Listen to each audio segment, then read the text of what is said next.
भारतीय काव्यशास्त्र में ध्वनि सिद्धांत की स्थापना का श्रेय आचार्य आनंदवर्धन को है।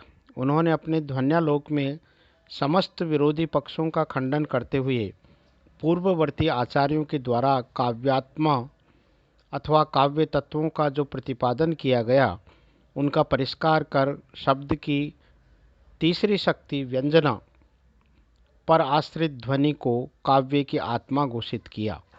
आचार्य अभिनव गुप्त ने ध्वन्यालोक पर लोचन नामक टीका लिखकर इस सिद्धांत की व्याख्या की तथा मम्मटाचार्य ने परवर्ती ध्वनि विरोधियों की युक्तियों का खंडन करके ध्वनि सिद्धांत को अधिक प्रतिष्ठा प्रदान की। इस प्रकार व्यंजना की रमणीयता पर आश्रित और व्यंग्य व्यंजकता से पल्लवित ध्वनि सिद्धांत अतीव व्यापक है। वैयाकरणों ने स्फोट को ध्वनि कहा है। सामान्यतः अर्थ विशेष को काव्य शास्त्र में ध्वनि कहा जाता है। ध्वनि को काव्य की आत्मा मानते हुए ध्वनिकार ने इसका स्वरूप इस प्रकार व्यक्त किया है। यत्रार्थः शब्दो वा तमर्थमुपसर्जनीय कृत स्वार्थौ व्यंग्यतः काव्य विशेषः स ध्वनिरिति सूरिभिः कथितः। अर्थात जहाँ अर्थ स्वयं को और शब्द अपने मुख्यार्थ को गौण को उस प्रतीयमान अर्थ को प्रकाशित करते हैं, उस काव्य विशेष को विद्वान ध्वनि कहते हैं। उक्त लक्षण वाक्य में आए काव्य विशेष पद को स्पष्ट करते हुए अभिनव गुप्त कहते हैं, सर्वत्र शब्दार्थयो व्योरपि ध्वनन व्यापारः स काव्य विशेषः इति अर्थो वा शब्दो वा व्यापारो वा अर्थो अपि वाच्यो वा ध्वनि नीति शब्दो अप्यवेव व्यंग्यो वा ध्वन्यंत इति व्यापारो वा शब्दार्थयोर्ध्वननमिति। अर्थात शब्द और अर्थ दोनों का ही सर्वत्र ध्वनन व्यापार होता है। वह काव्य विशेष का अर्थ है अर्थ या शब्द या व्यापार। वाच्य अर्थ भी ध्वनन करता है और शब्द भी इसी प्रकार व्यंग्य अर्थ भी ध्वनित होता है अथवा अर्थ शब्द अर्थ का व्यापार भी ध्वनन है। इस तरह ध्वन्यालोक की उक्त कारिका की व्याख्या करते हुए अभिनव गुप्त ने प्रतिपादन किया है कि व्यंजक शब्द, वाच्यार्थ, व्यंग्यार्थ, व्यंजना व्यापार एवं व्यंग्य प्रधान काव्य, इन पांचों के लिए ध्वनि का प्रयोग किया गया है, जो कि परस्पर भिन्न होते हुए भी संबद्ध है।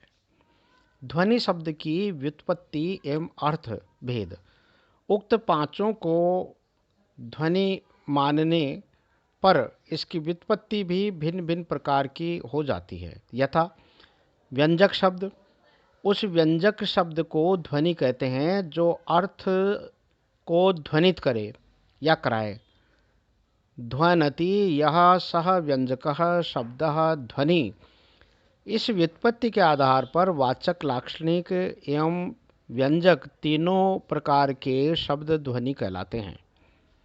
दूसरा व्यंजक अर्थ, उस व्यंजक अर्थ को ध्वनि कहते हैं जो अन्य अर्थ को ध्वनित करे या कराए।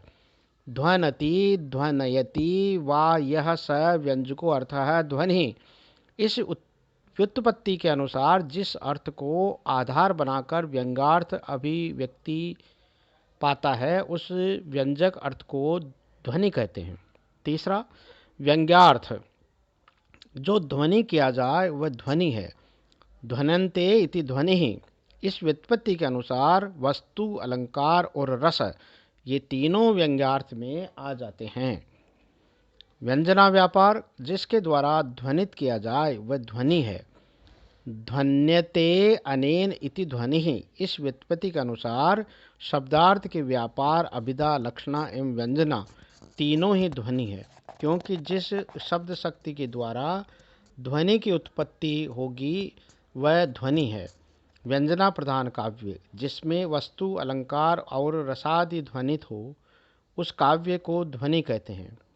ध्वनिते अस्मिन् नीति ध्वनि। इस प्रकार ध्वनि शब्द का प्रयोग 5 अर्थों में किया जाता है।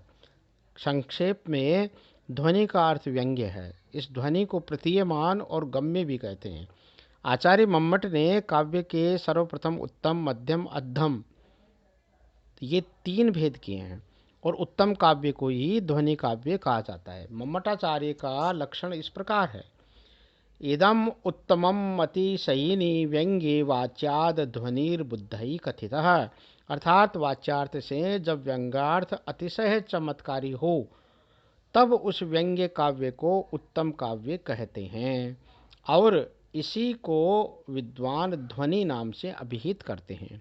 साहित्य दर्पणकार ने भी इसी तरह की परिभाषा दी है। वाच्य से अतिशय अर्थात प्रधान रहने पर ही ध्वनि काव्य होता है। व्यंग्य के प्राधान्य का आधार है चारुत्व अर्थात रमणीयता का उत्कर्ष। जब वाच्य अर्थ से व्यंग्य अधिक रमणीय और चमत्कारी होता है, तभी वह वाच्यातिशायी कहलाता है। इस परिभाषा को इस प्रकार भी कह सकते हैं कि स्वयं प्रधान बनकर वाच्यार्थ को गौण बना देने वाले शब्दार्थ को ध्वनि काव्य कहते हैं।